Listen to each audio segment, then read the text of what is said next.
Chapter 13. Chris, are you okay? Lindy cried, turning her eyes away from the grinning, jewelry-covered dummy. Chris didn't seem to hear her. Are you okay? Lindy repeated the question. What's going on? Chris stammered, her back pressed against the wall, her expression taut with terror. Who did this? Did Mr. Wood? Lindy started to reply, but their mother's howl of surprise from the doorway cut off her words. "Mom," Lindy cried, spinning around. Mrs. Powell clicked on the ceiling light. The kitchen seemed to flare up. All three of them blinked, struggling to adjust to the sudden brightness. "What on earth?" Mrs. Powell cried. She started to call her husband, then remembered he wasn't home. I don't believe this."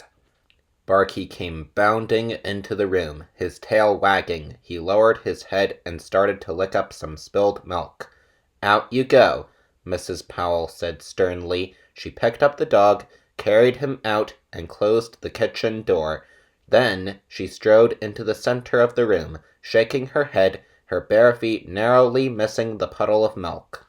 "I came down for a drink and I found this mess," Chris said in a trembling voice. "The food, my jewelry, everything." "Mr. Wood did it," Lindy accused. "Look at him." "Stop it! Stop it!" Mrs. Powell screamed. "I've had enough." Mrs. Powell surveyed the mess, frowning and tugging at a strand of blonde hair. Her eyes stopped on Mr. Wood, and she uttered a groan of disgust. "I knew it," she said in a low voice, raising her eyes accusingly to the girls. "I knew this had something to do with those ventriloquist dummies." "Mr. Wood did it, Mom," Chris said heatedly, stepping away from the wall, her hands tensed into fists. "I know it sounds dumb, but—" "Stop it," Mrs. Powell ordered, narrowing her eyes. "This is just sick. Sick!" She stared hard at the jewel-bedecked dummy, who grinned up at her over the big platter of chicken.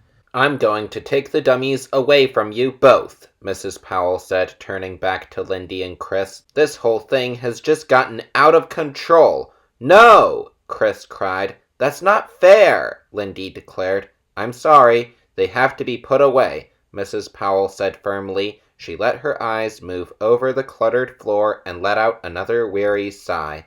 "Look at my kitchen." "But I didn't do anything," Lindy screamed. "I need Mr. Wood for the spring concert," Chris protested. "Everyone is counting on me, Mom." Mrs. Powell glanced from one to the other. Her eyes stayed on Chris. "That's your dummy on the floor, right?"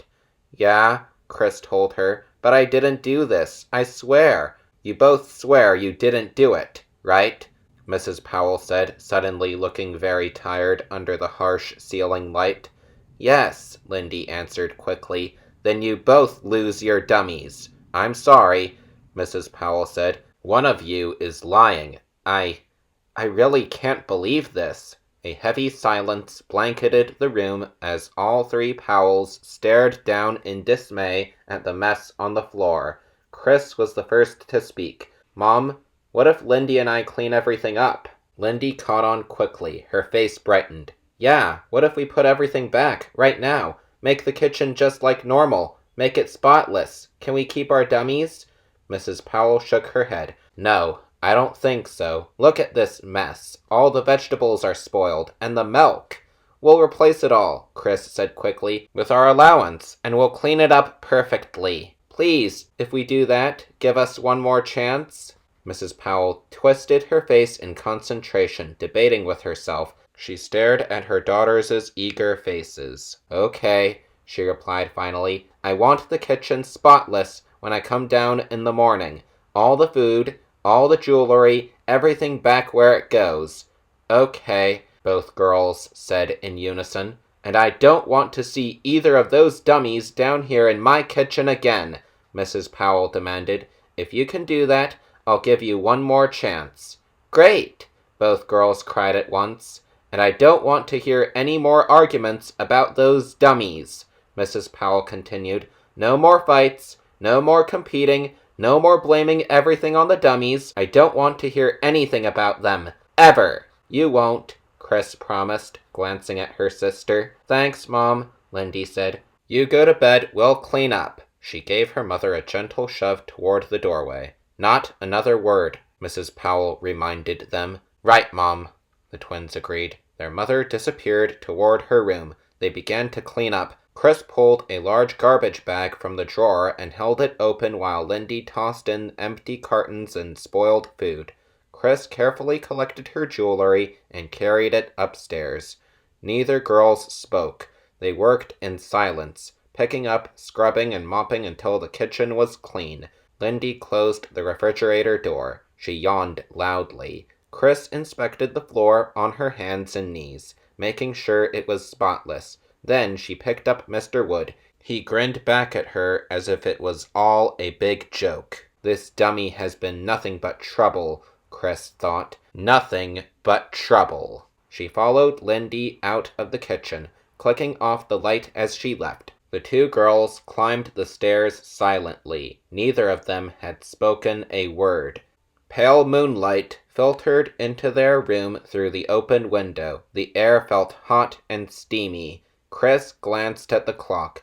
It was a little past 3 in the morning. Slappy sat slumped in the chair in front of the window, moonlight shining on his grinning face. Lindy yawned, climbing into bed, pushed down the blanket, and pulled up the sheet. She turned her face away from her sister. Chris lowered Mr. Wood from her shoulder.